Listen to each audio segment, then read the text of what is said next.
I thought leaving my HOA would finally bring peace to my life, but I was wrong. Just days after I moved out, chaos erupted in the most unexpected way. It started with a quiet evening, the kind where you think nothing could possibly go wrong. Then came the knock, sharp, impatient, and full of authority. I opened the door to flashing lights, uniformed officers, and a furious HOA president standing on my lawn, screaming accusations I couldn't even understand. I had no idea that what happened next would spiral into one of the most shocking confrontations my neighborhood had ever seen. Karen, our HOA president, had always been strict, but after I officially left the association, something inside her completely snapped. That night, she stood at the end of my driveway, clutching a thick binder of HOA bylaws like it was some kind of holy scripture. Her face was red, her voice sharp, and she was shouting about community violations I didn't even know existed. According to her, by removing the HOA's property sign from my yard, a sign I legally owned, by the way, I was threatening the neighborhood's identity. It sounded ridiculous, but she was dead serious. Before I could even ask her to leave, she stormed off, phone in hand, pacing furiously as she called the cops right there in front of me. I could hear her voice echoing down the street, "Yes, officer. We have a trespasser refusing to comply with HOA regulations. Send someone immediately." My jaw dropped. Trespasser. On my own property? Minutes later, I heard the faint sound of sirens in the distance, growing louder by the second.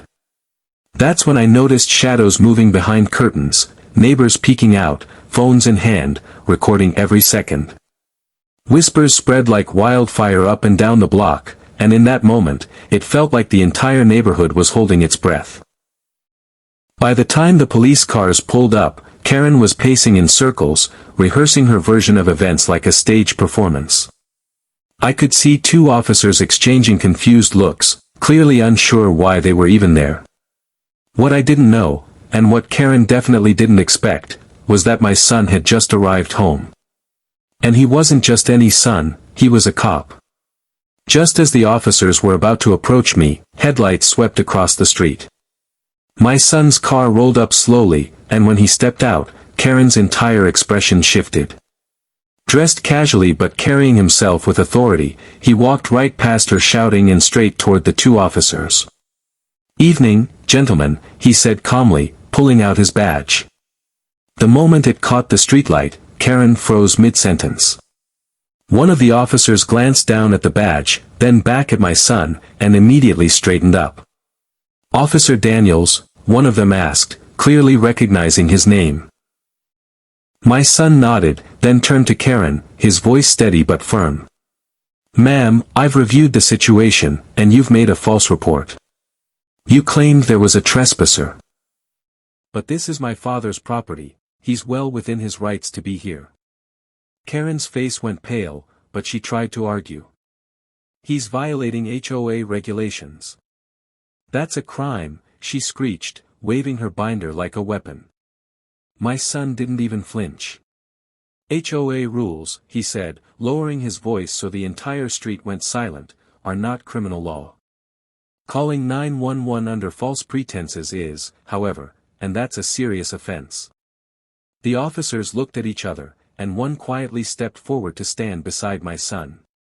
"Ma'am, we're going to need you to calm down," he said, placing a hand near his cuffs. Karen took a step back, stammering excuses, but it was too late. My son gave a short nod, and within seconds, the officers had Karen in handcuffs, reading her rights right there on the sidewalk. The neighbors gasped. Phones were recording. And for the first time, Karen didn't have anything left to say.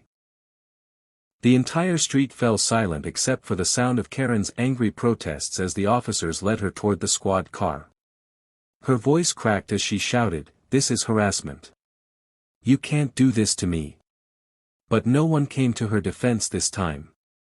The same neighbors who once avoided crossing her were now standing outside, recording everything, whispering to one another like they were watching a live courtroom drama unfold right in front of them. I watched as Karen struggled, still clinging to her binder of HOA rules until one of the officers finally took it from her hands. My son stood beside me, arms crossed, keeping an eye on the situation.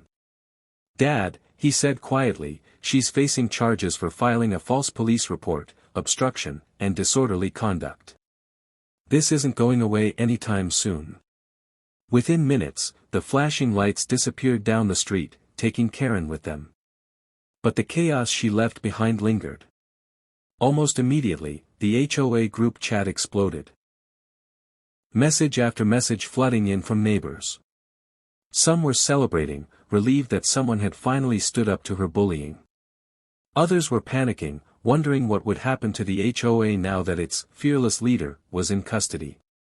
By the next morning, it was all anyone in the neighborhood could talk about. Videos of Karen's arrest had already made their way to social media, gaining thousands of views overnight. The perfect community she claimed to control had suddenly become the center of online attention, and not for the reasons she wanted. But little did we know, this wasn't the end of Karen's chaos. In fact, it was only the beginning of a much bigger HOA war. I thought Karen's arrest would finally bring peace to the neighborhood, but I couldn't have been more wrong. 2 weeks later, she was out on bail, and instead of laying low, she came back with a vengeance. Late-night emails, angry letters stuffed into mailboxes, and long rants in the HOA group chat became the new normal.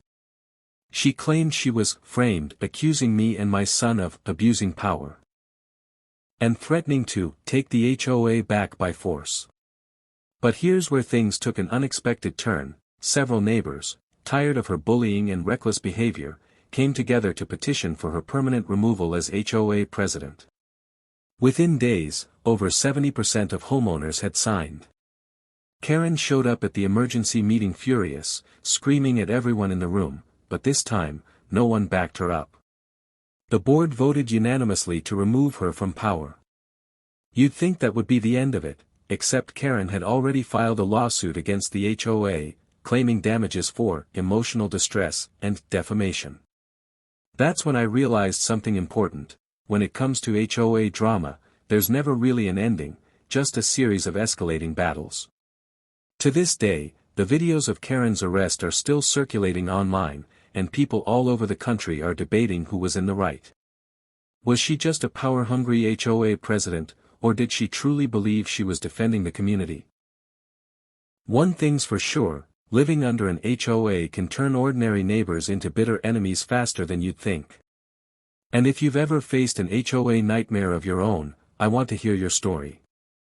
Drop it in the comments below, hit that subscribe button, and stay tuned, because I've got even crazier HOA cases coming your way.